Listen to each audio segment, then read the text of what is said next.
성경은 오직 예수 그리스도에 관한 말씀입니다. 오늘도 하나님의 말씀에서 예수 그리스도를 만나게 되시기를 주의 이름으로 축원합니다.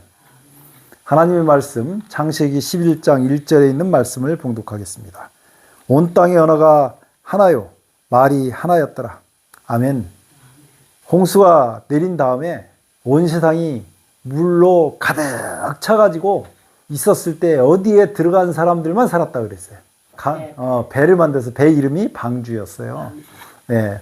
방주 속에 들어가는 사람은 다 살았다고요. 그거는 우리가 오늘 예수님을 믿으면 구원받는다는 것을 그렇게 상징해서 보여준 얘기예요. 그리고 나서 물이 점점 감하면서 이 땅이 드러나기 시작했고 노아하고 그 가족들이 나와가지고 첫 번째로 한 일이 하나님께 뭐 했다고 그랬어요? 예, 기도했다고, 예배드렸다고 말씀드렸어요. 첫 번째 한 일이 하나님께 예배드리는 일이었어요. 그래서 하나님께서 무지개 언약을 주시고 이제 내가 다시는 멸하지 않겠다, 그렇게 말씀하셨어요. 그런데 노아가 포도나무를 심었는데 포도나무를 잘 가꿨나 봐요. 포도주 알죠? 포도주가 뭔지. 포도주가 나온 거예요. 술 먹은 사람이 정신이 제정신이던가요? 술이 많이 취하면 사람이 정말 바보가 돼. 네, 바보도 되고 하나님께 의인이고 당대 완전한 자였는데 포도나무를 심어가지고 포도나무로 그 집을 짜서 만든 것이 하필이면 술이 돼가지고 그걸 먹고 취해서 벌거벗고 있었던 이야기가 나오는 거예요. 노아가 농업을 시작하여 포도나무를 심었는데 포도주를 마시고 취하여 장막 안에서 벌거벗고 있었대요. 그랬더니 함이라는 사람이, 가나안이라고 하는 사람의 아버지가 함인데 그 함이 나가가지고 자기 아버지가 벌거벗은 것을 보고 나가서 우리 아버지 깨벗었다고 동네방네 떠들고 돌아다닙니다. 그것도 봐. 그것도 봐봐요. 그랬더니 그 두 형제가 셈하고 야벳이 가가지고 옷을 취해서 자기 아버지 벌거벗은 것을 가서 덮어줬대요. 그러고 나서 노아가 잠에서 깨고 난 다음에, 술에서 깨가지고 난 다음에 작은 아들이 자기에게 한 것을 보고 그 아들을 저주를 하거나 혼을 내야 되는데 그 아들을 저주를 하거나 혼을 낸 게 아니고 그 손자를, 아들의 아들, 자기 손자를 갖다 저주를 해버린 거예요. 그러면 돼요, 안 돼요? 왜 그랬을까요? 아들은 차마 못 그래고. 그게 아니고 그 아버지의 잘못을, 다른 사람의 잘못을 이렇게 덮어줘야 되는데 덮어준 게 아니라 드러냈잖아요. 그 함이라는 사람이. 근데 가나안은 함보다도 더 심각하게 떠들고 다니는 습관이 있는 거예요. 자기 아버지 닮아가지고 그 아버지의 그것도 못이래. 그러니까 그러고 다니니까 그 아들 뿐만 아니라 손자가 앞으로는 정말 하나님 앞에 저주를 받을 것이다, 저주를 한 거예요. 가나안은 저주를 받아 그 형제의 종들의 종이 되기를 원하노라. 또 가로되 셈의 하나님 여호와를 찬송하리로다. 가나안은 셈의 종이 되고, 가나안이 더 다른 사람의 잘못을 이렇게 들춰내는 성질이 있었기 때문에. 네.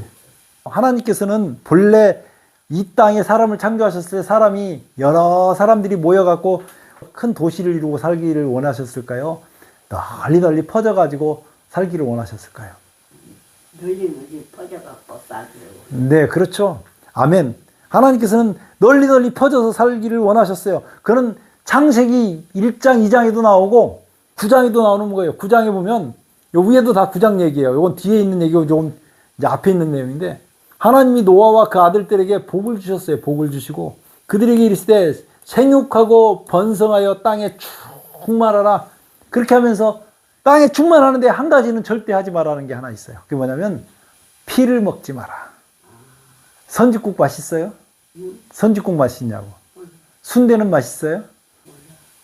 그런 거 먹지 말라고 그런 거예요. 피를 먹지 말라고. 피에는 왜 먹지 말라는? 피에는 생명이 있기 때문에 피를 먹지 말라고 얘기한 것입니다. 고기를 먹어도 괜찮은데, 예, 고기는 먹어도 괜찮은데 피를 먹지 말라고 성경에는 나와요. 내가 반드시 너희 피, 곧 너희 생명의 피를, 고기를 먹어도 되는데 고기 먹지 말라고는 안 나와요. 성경에는 고기 먹지 말란 말이 나오지 않아요. 근데 고기를 먹지 못한 체질이 있죠. 이 앞에 선 사람처럼 부족해가지고 피는 먹지 말라고 그랬어요. 피를 빼고 먹으라고요. 짐승이면 그 짐승에게서, 사람이나 그 사람이 형제면 그에게서 생명을 찾으리라. 그러면서 하나님께서 피를 먹지 말라고 하셨는데, 그러면서 뭐냐면 너희는 생육하고 번성하여 땅에 편만하여 충만해서 그렇게 땅을 갖다 정복해 나가라고 말씀하셨어요. 그런데 사람들이 하나님 말씀을 듣기 싫어했어요. 그래서 사람들이 흩어지지 않기 위해서 뭔가를 하나 짓고 싶었어요. 하나님께서 사람을 창조해서 온 세상에 사람이 많으면 사람의 말이 하나일까요? 여러 개일까요? 하나님 창조하셨다면. 여러 개. 지금 우리가 듣는 건 여러 개죠. 근데 하나님이 딱 한 사람만 만들었어요. 그리고 그 사람부터 자손들이 쫙 나왔으면 말이 똑같아야 돼요. 그래서 성경은 이렇게 나온 거예요. 오늘 우리가 처음에 읽은 말씀이에요. 온 땅에 구음이 하나이고 언어가 하나였더라. 온 땅에 언어가 하나고 말이 하나였대요.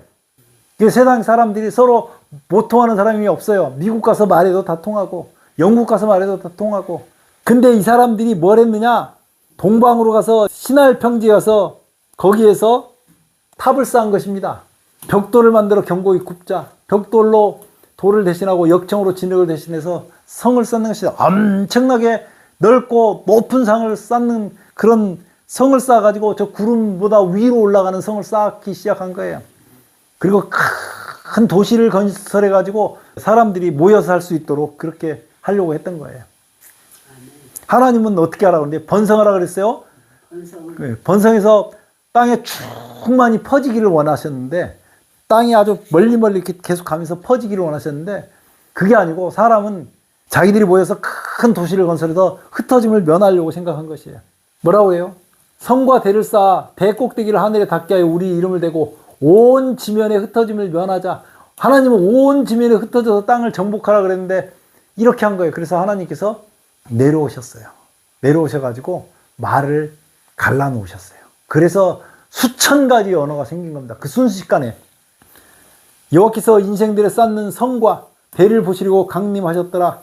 여호와께서 가라사대 때 이 무리가 한 족속이요 언어도 하나이므로 이같이 시작하였으니 이후로는 그 경영하는 일을 금지할 수 없느니라. 그래서 언어를 혼잡게 하셨어요. 수천 가지 언어를 만들어가지고 각 사람들에게 언어를 틀리게 하신 거예요. 언어가 달라지니까 사람들이 말이 달라지니까 서로 어떻게 돼요? 의사소통이 안 되잖아요. 못 알아듣지. 서로 달라서. 그렇죠. 우리가 보통 닭죠, 닭. 우리는 닭 그러죠. 그 미국 사람한테 닭 그러면 뭘로 알아듣는 줄 아세요? 개로 알아들어요.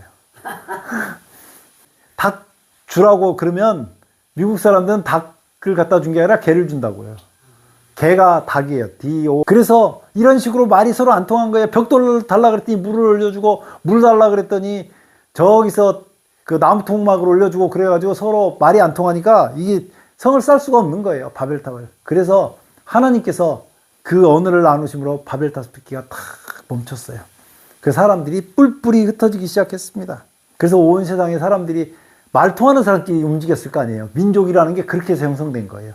말을 통해서 이렇게 족속들이 다 나눠진 것입니다.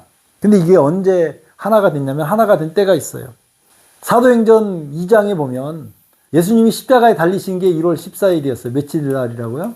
1월 14일 유대력으로. 우리나라는 음력도 쓰고 양력도 쓰잖아요. 그런 것처럼 유대인들이 쓰는 달력은 유대력이 있어요.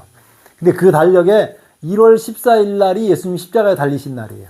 그 1월 16일 날 예수님이 부활하셨어요. 그리고 3월 6일 날 예수님께서 부활해서 승천하신 다음에 이때 오순절에 성령께서 강림하셨어요. 오순절에. 그 성령께서 강림하셨을 때 사람들의 말이 하나가 된 이야기가 나와요. 저희가 온 집에 가득하여, 여기 오순절이라고 나오거든요. 온 집에 가득하며 불의 혀같이 갈라지는 것이 저에게 임하였더니 저희가 다 성령의 충만함을 받고 성령의 말하게 하심을 따라 다른 방언으로 말하기를 시작하니라. 보라, 이 말하는 사람이 다 갈릴리 사람이 아니야. 지금 갈릴리 말로 얘기하는 거야. 갈릴리 사람이 아니냐. 근데 갈릴리 말로, 한국말로 했더니 저 사람은 소련말로 알아듣고 그 옆에 있는 사람은 중국말로 알아듣고 저 옆에 있는 사람은 일본말로 알아듣고 저 옆에 있는 사람은 영국말로 알아듣고 저 옆에 있는 사람은 미국말로 알아듣고 그렇게 각자가 자기가 태어난 곳의 말로 알아들어 버리는 거예요. 성령께서 역사하시니까. 우리 각 사람의 난 곳 방언으로, 우리가 태어난 곳의 방언으로 듣게 되는 것이 어찌미뇨. 이 일은 누가 한다고요? 하나님께서 하셨다고요. 그래서 각 방언으로 하나님의 큰일, 하나님께서 예수 그리스도께서 십자가에 죽으시고 부활하신 그 이야기, 우리를 구원하신 이야기를 이렇게 말이 하나가 되게 하면서 듣게 하셨어요. 지금도 이런 역사가 일어나고 있어요. 복음을 전하려고 하는데 복음이 전해지지 않는 곳에서 어떤 사람이 복음을 막 전하는데 도저히 자기는 복음을 전하는데 안 되는 거예요. 근데 어느 순간에 막 기도를 하면서 한국말로 하면서 설명하는데 그 사람들이 싹 알아들은 거예요. 자기 나라 말로. 우리는 한국말로 하고 그 사람들은 뭐 아프리카나 뭐 저기 이상한 나라 언어로 알아들어 버린 거예요. 그래서 복음이 전파된 거예요. 근데 우리가 궁극적으로는 하늘나라 가면 언어가 하나가 될 거예요. 하늘나라 딱 가는 그 순간에 예수님이 오시는 그 순간에 모든 사람들은 우리가 전부 다 하늘나라 말을 할 거예요. 그 언어가 그 순간에는 하나가 될 거예요. 언어가 하나가 되면 미국 사람이나 영국 사람이나 저 소련 사람이나 일본 사람이나 중국 사람이나 우리가 같은 말을 할 것입니다. 그 같은 말을 하면서 예수님께서 십자가에 달려 죽으시면서 우리를 구원하신 그 놀라운 사랑에 대해서 얘기할 거예요. 그날이 곧 올 것입니다. 세계가 다 한 말을 한다는 거죠. 그렇죠. 알아듣고. 근데 지금은 시대가 엄청 좋아져 가지고 AI를 통해서 세계 언어를 다 번역해서 우리가 한국말로 하면 번역기가 다 알아서 번역을 해줘요. 그리고 그 토대가 된 건 뭐냐면 세종대 대왕이 만들었던 훈민정음이라는 우리나라 한글이 전 세계 언어를 통역하는 가장 기본 베이스를 제공하고 있다는 거죠. 대단한 거예요, 한글이. 어쨌든 그래서 지금은 언어가 갈라져 있지만 언어가 결국은 합혀질 것이고 우리는 같은 언어로 하나님을 찬양할 거예요. 같은 언어로 우리는 예수님께서 우리를 구원하신 그 역사를 얘기할 겁니다. 우리가 그날이 오기까지 주님을 바라보고 주님과 함께 동행하면서 예수 그리스도의 십자가의 은혜로 날마다 승리하며 살게 되시기를 예수 그리스도의 이름으로 축원합니다. 기도하겠습니다. 아버지 우리 하나님 은혜를 감사합니다. 오늘 노아가 포도주를 마시고 벌거벗었지만 그것을 비난했던 함의 아들 가나안이 저주를 받은 이야기야. 그리고 주님께서 생육하고 번성하라고 했을 때 사람들이 모여 살려고 했던 그 바벨론의 이야기를 들었습니다. 언어가 흩어지고 우리가 정말 어렵게 외국어를 습득해야 되는 세상에 살고 있습니다. 주님 오시는 날을 간절히 사모하오니 우리가 정말 언어가 하나 되고 마음이 하나 된 천국에 살 수 있도록 예수 그리스도의 보혈로 우리를 구원해 주옵소서. 우리를 깨끗이 씻어 주옵소서. 예수님 이름으로 간절히 기도드리옵나이다. 아멘.